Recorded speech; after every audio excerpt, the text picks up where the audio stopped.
Hey guys, how you going? Hope you're all doing very well. This afternoon I'm going to be doing another movie review for you all. This movie is a horror film from the United States, English language, released in the year 2020, directed by Jill Gerber-Gizian, and this film is called The Stylist. So The Stylist is about a hairdresser. She's a very well-renowned stylist. She's very popular, but what we don't realise is that she's a very tormented person. She feels ostracised by society, and she just really wants to fit in, but the more she tries to fit in, the more frustrated she's getting. And so she has a secret that is absolutely terrifying, and she befriends a new woman who's about to get married, and this woman is oblivious to what this woman is, this main character is all about, but the more she starts to uncover who this main character is, the more she suspects that she might be in danger. So whether or not she lives to get married is something you're going to have to find out for yourself, because that's as far as I'm going with my synopsis.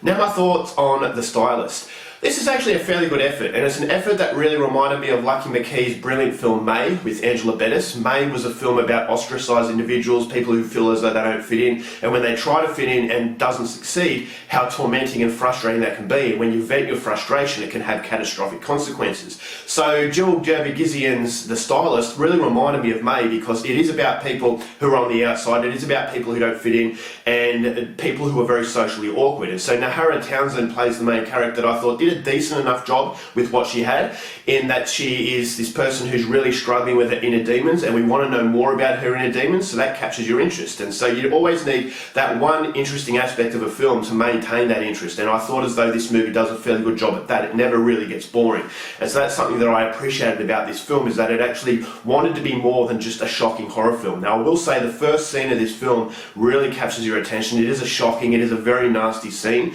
and I thought, okay, this is the type of film I am actually getting myself in for. But I was pleasantly surprised to see that it's trying to give you an insight into this very damaged person, as opposed to just giving you graphic violence for the sake of it. And so I thought there were some really creative moments in this movie that actually, made the hairs in the back of my neck stand up. And so if you're after that kind of character development and shocking horror, then The Stylist is definitely one I would recommend. I thought the acting was actually quite decent. The supporting cast all do a fairly decent job, and it's a very dark film. Cinematography is very bleary, very reminiscent of Lucky McKee's May. So if you like May, chances are you're going to like The Stylist. But unfortunately, where May succeeds is ultimately where The Stylist fails, in that May was building a character study into something that you could actually believe, whereas The Stylist, I never truly believed that Nahara Townsend's character was as tormented as Angela Bettis' character. Now, Angela Bettis in that film played this woman who had a very strange appearance. She was very socially awkward through her mannerisms and through the acting performance, and the reason why she actually succeeded in developing a character that you could believe in is because the script was very solid.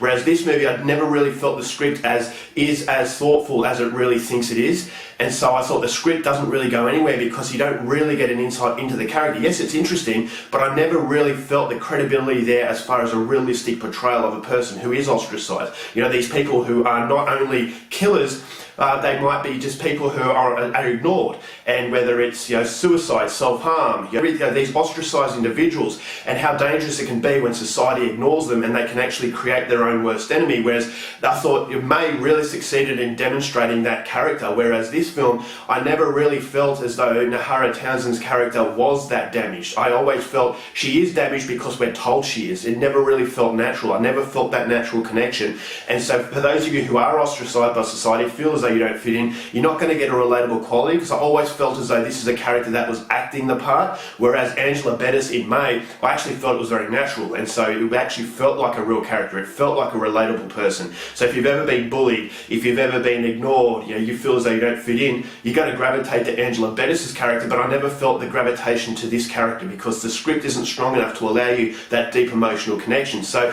it wants to be a deep and meaningful film, but unfortunately it just doesn't have the script to allow that to happen. So the acting is decent, but unfortunately you can only go as far as your script, and I definitely feel as though the script is this film's biggest enemy and what brings it down. So it never gets boring, but I thought it definitely lagged, because of the fact it doesn't really give you an insight into very deep characters. And so when you have the character development and the relationships, I felt as though they were very shallow, and so superficial qualities come out in the film that makes it feel as though it's just biding time for the next horrible scene to happen. Whereas, as I said, with May, that film, it just felt like you were investing yourself into a character, whereas in this movie you're investing yourself into something that is face value as opposed to deep emotion.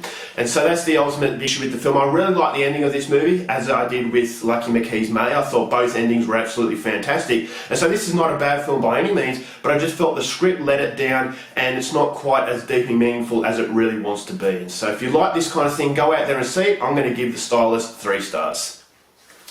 Alright guys, that's it for my review. Hope you enjoyed it. Till next time, keep watching movies and I'll see you later. Bye.